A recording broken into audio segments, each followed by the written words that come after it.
श्रद्धा, अध्यात्म की प्राणवायु और गुरु तत्व का सेतु। अध्यात्म कोई बौद्धिक विलास नहीं, बल्कि स्वयं से स्वयं तक की दुर्गम यात्रा है। इस पथ पर जहां तर्क की बैसाखियां टूट जाती हैं और बुद्धि का प्रकाश धुंधला पड़ जाता है, वहीं से श्रद्धा का साम्राज्य शुरू होता है। बिना श्रद्धा के अध्यात्म वैसा ही है जैसे प्राणहीन शरीर। सुंदर तो दिख सकता है, पर उसमें चेतना की गति नहीं होती। अध्यात्म में श्रद्धा अंधविश्वास नहीं, बल्कि उस सत्य को स्वीकार करने का साहस है जिसे अभी इंद्रियों ने अनुभव नहीं किया।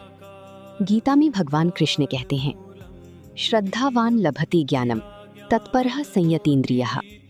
श्रद्धा ही साधक के भीतर वो पात्रता पैदा करती है जिसमें गुरु का ज्ञान ठहर सके। यदि हृदय का पात्र अहंकार के कारण उल्टा रखा हो, तो ज्ञान की अमृत वर्षा भी साधक को खाली ही छोड़ेगी। गुरु और शिष्य, रहस्यमयी आकर्षण। अध्यात्म का सबसे बड़ा रहस्य ये है कि गुरु शरीर नहीं, एक ऊर्जा या चेतना है। श्रद्धा वो चुंबक है जो शिष्य को उस निराकार चेतना से जोड़ती है। उपनिषदों का उद्घोष है, यस्य देवी परा भक्ति यथा देवी तथा गुराउ। यहाँ एक व्यंग्यात्मक सत्य ये है कि बुद्धिमान लोग गुरु की परीक्षा लेने में ही जीवन गुजार देते हैं, जबकि श्रद्धालु शिष्य उस पार उतर जाते हैं। बुद्धि केवल दरवाजे पर दस्तक देती है, जबकि श्रद्धा सीधे गर्भगृह में प्रवेश कर जाती है। मिटने का मार्ग और आध्यात्मिक रहस्यवाद। अध्यात्म पाने का नहीं, बल्कि खोने का मार्ग है। कबीर कहते हैं, जब मैं था तब हरि नहीं, अब हरि है मैं नहीं।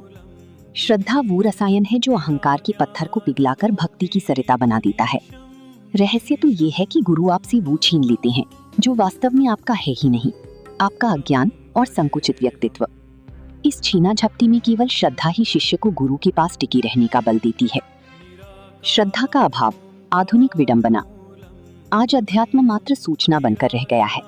हम H2O का सूत्र तो जानते हैं, पर प्यास नहीं बुझा पाती। बिना श्रद्धा के गुरु का सानिध्य केवल एक बौद्धिक चर्चा, इंटेलेक्चुअल डिस्कशन है।